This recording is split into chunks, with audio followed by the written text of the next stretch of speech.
मेरे समक्ष आकर इतना दुस्साहस करने वाले कौन हो तुम ऋषि?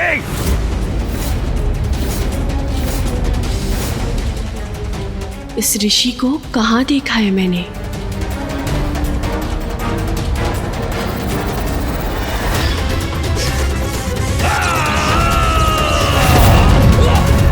ऋषि और जिन्हें हमारे असुर सैनिक बंदी नहीं बना पाए, और जब भी हमारे सैनिक इनके आश्रम पहुंचे तो इन्होंने उन्हें भस्म कर दिया।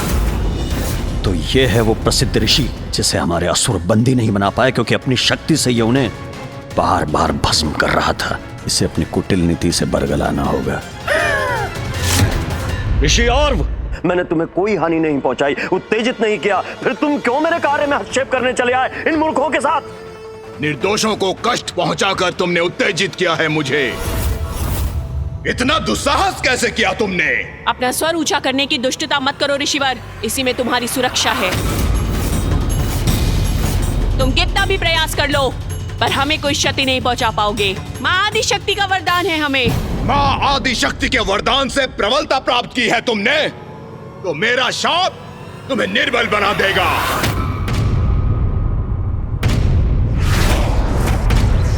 मैं ऋषि और दारुक और उसके असुरों को शाप देता हूँ कि यदि वो पृथ्वी पर ऋषियों, मुनिजनों, संतों और देवताओं के साथ हिंसा करेंगे, उन्हें कष्ट पहुंचाएंगे अथवा उनका वध करेंगे, तो उसी क्षण उनकी मृत्यु हो जाएगी। उनकी मृत्यु हो जाएगी। उनकी मृत्यु हो जाएगी।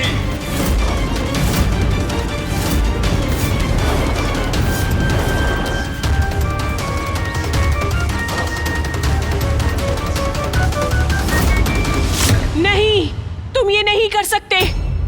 वो माँ आदि शक्ति है और उनके वरदान की शक्ति तुम नष्ट नहीं कर सकते। वो तुम्हारे भी आराध्य है। और मैं हूँ माँ का परम भक्त, परम भक्त, परम भक्त।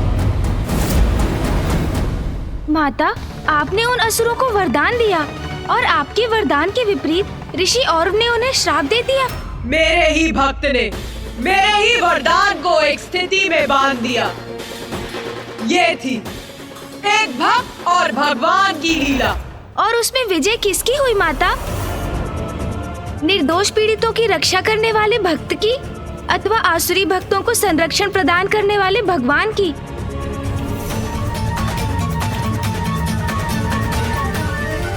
ऋषि औरव के श्राप ने हमें एक और अवसर दिया था, जिसका समुचित लाभ उठाने का हम सभी ने निर्णय लिया। योद्धा को अवसर प्राप्त हो तो उसे चूक नहीं करनी चाहिए। ऋषि औरव के श्राप से शक्तिहीन हो गए हो तुम दारुक। निरीह निर्दोष ऋषियों को बंदी बनाने चले थे ना तुम? उन्हें प्रताड़ित कर अपना दास बनाना चाहते थे, किंतु अब और नहीं। तुम्हारे इस दुष्कृत्यों के दंड स्वरूप मृत्यु के भागी अवश्य बनोगे तुम। कर्म जो भी करेगा तू, पड़ेगा भोगना, भरना। ये कैसे संभव है? मैं देवी आदि शक्ति द्वारा रक्षित हूँ। इस ऋषि का शाप मुझे कैसे क्षति पहुंचा सकता? नहीं।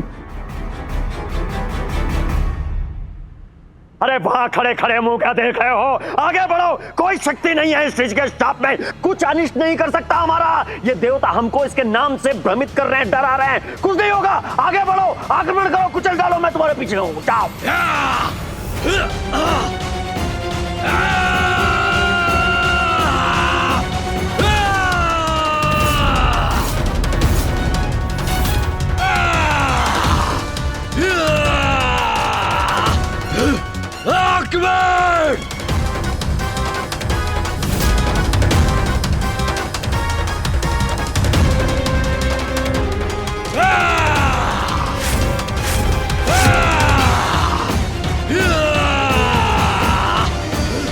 मेरी रक्षा अवश्य होगी। ऋषि औरव का तपोबल मेरी रक्षा करेगा। इंद्रदेव, मैं तुम्हें धूल दूषित करूंगा।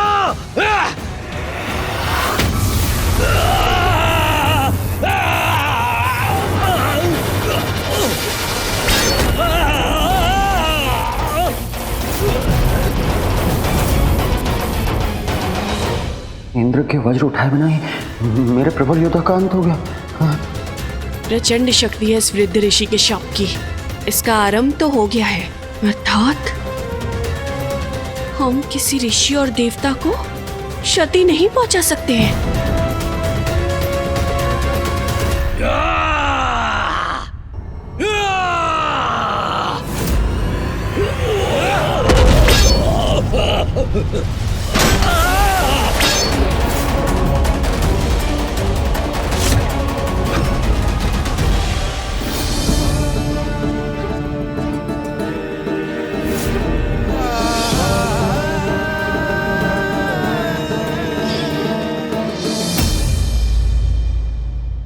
दारुक, अब तुम्हारा अंत निश्चित है। देवराज इंद्र का कथन सत्य तो नहीं हो जाएगा। मुझे आग करने में सफल तो नहीं हो जाएंगे ये देवता।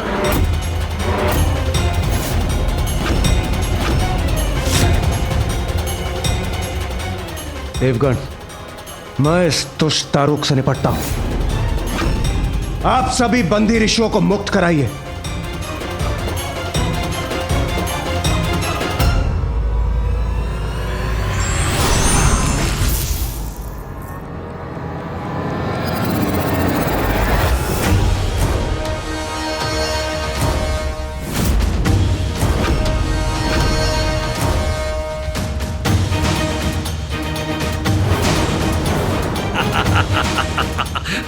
असुरों, हट जाओ हमारे मार्ग से।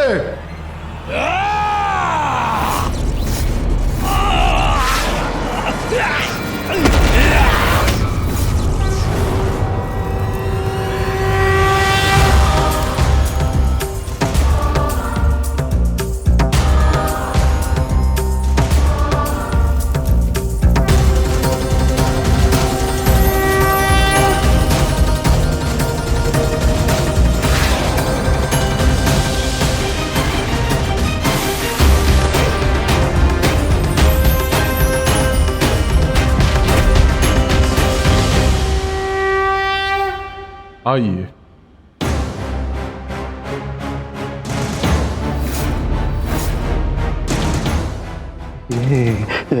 इंद्र तो मेरी ओर बढ़ रहा। माँ, ये कैसी दुविधाजनक परिस्थिति है। हम युद्ध करें तो ऋषि और के शाप से हमारा अंत होगा, और युद्ध न करें तो ये देवता हमारा अंत कर देंगे। अब क्या करें हम? माँ, आपने वचन दिया था कि आप मेरे और आप मेरे असुर समुदाय की रक्षा करेंगी। अपना वचन निभाइए माता, अपना वचन निभाइए।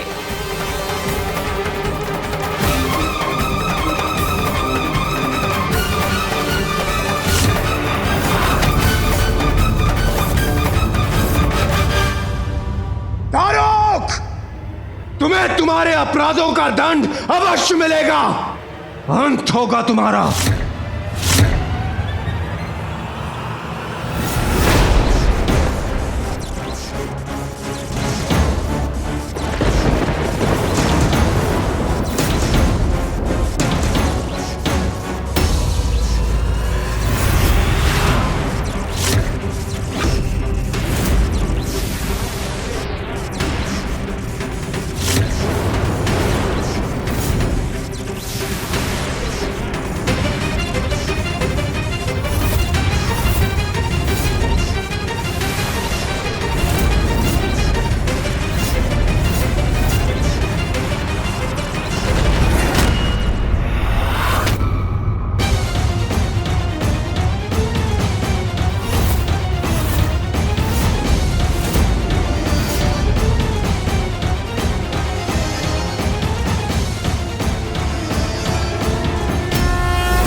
ये क्या?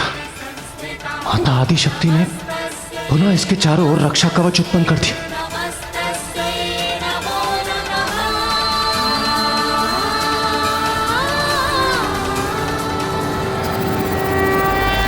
मुझे क्षमा कीजिए माता, आपके वरदान के विपरीत जाकर मैंने इन असुरों को शाप दिया। किंतु माता, मैं विवश था। इन दुष्ट असुरों द्वारा इन निर्दोष ऋषियों को और प्रताड़ित होने नहीं दे सकता था मैं। हमें क्षमा कर दीजिए माता, क्षमा कर दीजिए। अपना वचन पूर्ण करने के लिए और हमारी रक्षा करने के लिए आपका कोटि कोटि धन्यवाद माता। पुत्री दारुका, तुम्हारी रक्षा करने का वचन मैंने निभा दिया, किंतु ऋषि और्व का श्राप अभी भी स्थिर है। क्या स्थिर है माँ? स्थिर है, स्थिर है। ऋषि औरों का शाप है कि पत्थर में खिंची रेखा है? स्थिर है माँ। हाँ, स्थिर है दारुका। मैं कवच बनकर सदा तुम्हारी रक्षा करूंगी, किंतु यदि तुमने, तुम्हारे पति ने या तुम्हारे समुदाय ने किसी भी ऋषि अथवा देवता पर आक्रमण किया, उन्हें क्षति पहुंचाने का प्रयास किया, तो वो असुर स्वतः अपनी मृत्यु का भागी बनेगा। अरे क्या माँ, ये कैसा अन्यायपूर्ण अनुचित कथन है आपका? आप सर्वशक्ति हैं, आप आदिशक्ति हैं, आपका वरदान अकाट्य है। अरे ऐसे तुच्छ से ऋषि का कोई प्रभाव नहीं पड़ सकता उस शाप पे। आप क्या कह रही हैं माँ? मूर्ख दारुक, मूर्ख दारुक, मूर्ख दारुक। शाप का प्रभाव तो होना ही था। अपने भक्त के शाप को अशक्त करने का वरदान नहीं दिया था मैंने। जिस प्रकार मेरे प्रति अपनी भक्ति और तपस्या से तुमने अपना वरदान प्राप्त किया है, उसी प्रकार ऋषियों को कष्ट पहुंचाने के कारण मेरे परम भक्त ऋषि और से जो तुम्हें श्राप मिला है, वो भी तो तुम्हें ही भुगतना होगा। जो बोओगे वही काटोगे, जो कर्म करोगे उसी का परिणाम तो भुगतोगे तुम। आपकी भक्त तो मैं भी हूँ और हमारा समस्त असुर समुदाय संकट में है माता। वहाँ एक और ऋषि का श्राप पाकर पूरे देवता हमारे अंत के लिए आतुर हैं, और दूसरी ओर मृत्यु के भय से आतंकित होकर भोजन रहित हम जीवित कैसे रहे माँ? इसलिए अब आप ही हमारा मार्गदर्शन कीजिए माँ। इस संकट से हम अपनी रक्षा कैसे करें?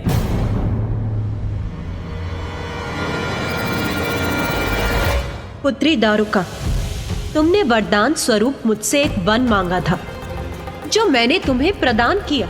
वो वन समस्त साधनों से संपन्न है, उसका उपयोग करो, उससे भोजन प्राप्त करो। क्या वन का उपयोग करो माँ? अरे हम असुर हैं, मांसाहारी हैं, हम घास फूस खाएंगे, हम मांस खाने तो यहाँ आए थे माँ। आप अपनी परम भक्त को ये क्या सुझाव दे रही हैं माँ?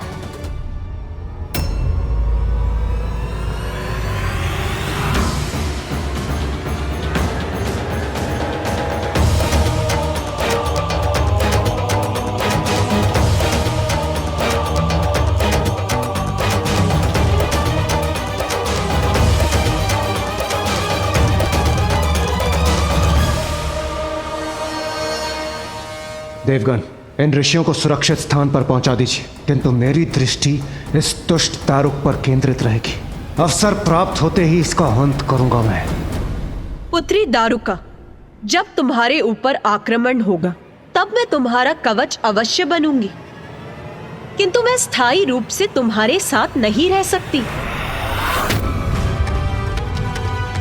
अपनी रक्षा का प्रयास तो तुम्हें भी करना होगा।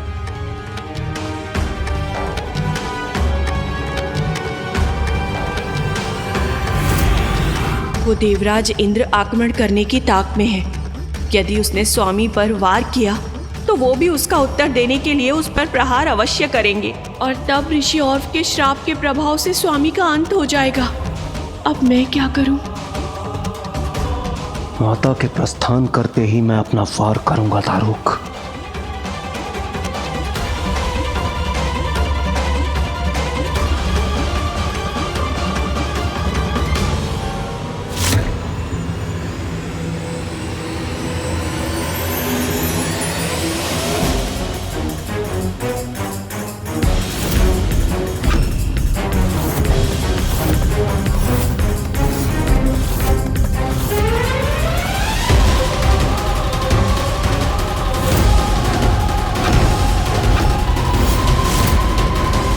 ये तो वही घटित होने लगा जिसकी मुझे आशंका थी।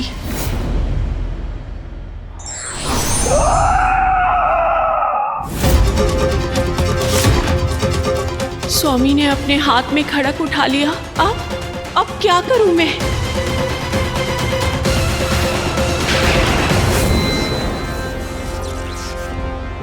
पुत्री दारुका, तुमने वरदान स्वरूप मुझसे एक वन मांगा था। जो मैंने तुम्हें प्रदान किया वो वन समस्त साधनों से संपन्न है, उसका उपयोग करो। अब जहां तुम और तुम्हारा समस्त समुदाय जाएगा, ये वन तुम्हारे साथ जाएगा। समझ गई। अब यही एकमात्र उपाय शेष है। रुकिए स्वामी।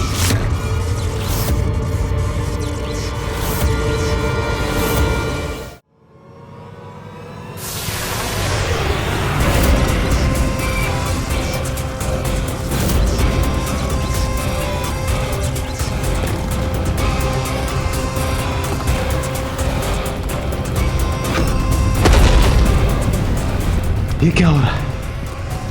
ये वन इस भूखंड से विलुप्त कैसे हो गए?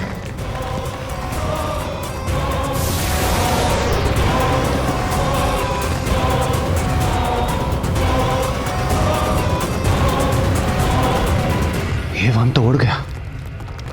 कदाचित मुझसे क्षणिक विलंब हो गया। यह आसुरी वन आकाश में कैसे चला गया? इति समाप्ति। देवराज इंद्र, हम असुरों का विधान है, हम पराजय से भी बहुत कुछ सीखते हैं और अवसर पाते ही पराजय को जय में परिवर्तित कर देते हैं। यह प्रसंग यहीं समाप्त हुआ है इंद्र, मगर हमारे लिए नहीं, तुम्हारे लिए। हमारे लिए तो आरंभ है। तो इसी बात पर प्रतीक्षा करो।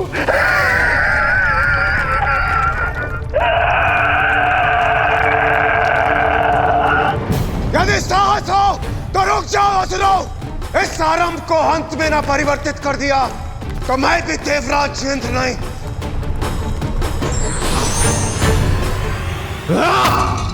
अकस्मात ये वन कहां लुप्त हो गया?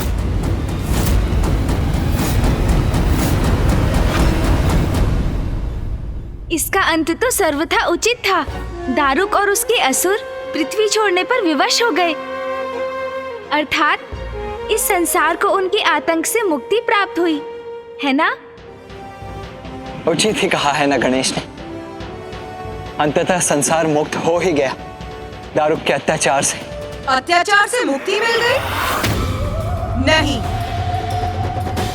ये किसने कहा कि दारुक, दारुका और उसके असुर संसार से प्रस्थान कर गए?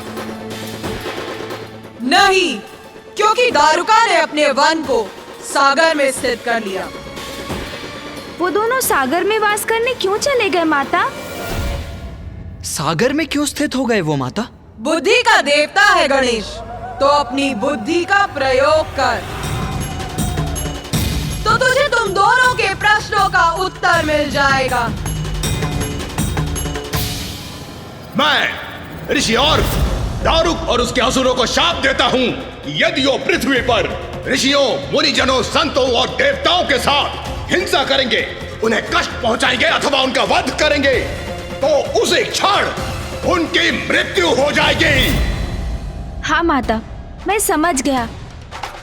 ऋषि औरव ने कहा था यदि दारुक और उसके असुर ने किसी भी ऋषि, संतजन अथवा देवताओं को क्षति पहुंचाने का अथवा उनके वध करने का प्रयास किया तो उस असुर का अंत स्वतः हो जाएगा। इसीलिए वो ऐसे स्थान पर चले गए जहां वो ऋषि और के श्राप से सुरक्षित रह सकते थे और पुनः अपने आतंक का आरंभ कर सकते थे। वो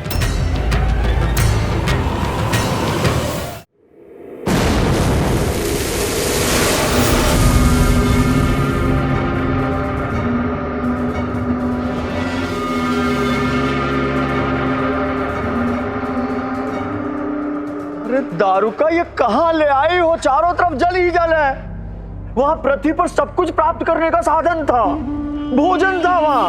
अरे मैं और मेरे असुर यहाँ शेष जीवन ये जल पिएंगे, मीन खाएंगे, मछली। हम शाकाहारी हैं क्या? हम मांसाहारी हैं दारुका?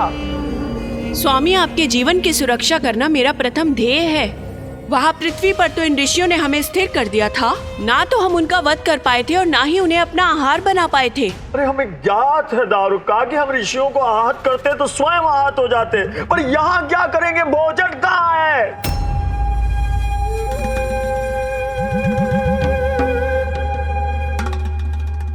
चिंता मत कीजिए स्वामी, जीवित तो हम यहाँ पर भी रहेंगे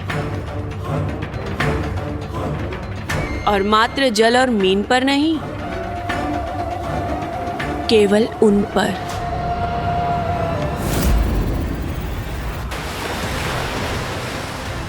ऋषि और के श्राप के कारण हम कदाचित देवताओं और अन्य ऋषि मुनियों को स्पर्श भी न कर सके, किंतु ये तो साधारण मनुष्य ही हैं। बहुत आनंद आएगा इन मनुष्यों को अपना आहार बनाने में। वरुण देव, दारुका अपना वन सागर में ले गई, जो आपका स्थान है। तो आप तो दारुका को वही बंदी बना सकते थे। आपका प्रश्न सर्वथा उचित है प्रथम पूज्य श्री गणेश। जल के देवता होने के उपरांत भी मैं उन्हें समुद्र में वास करने से नहीं रोक सका। किंतु वरुण देव, आप तो संपूर्ण जल के देवता है ना? क्या आपने इस स्थिति में हस्तक्षेप करना उचित नहीं समझा?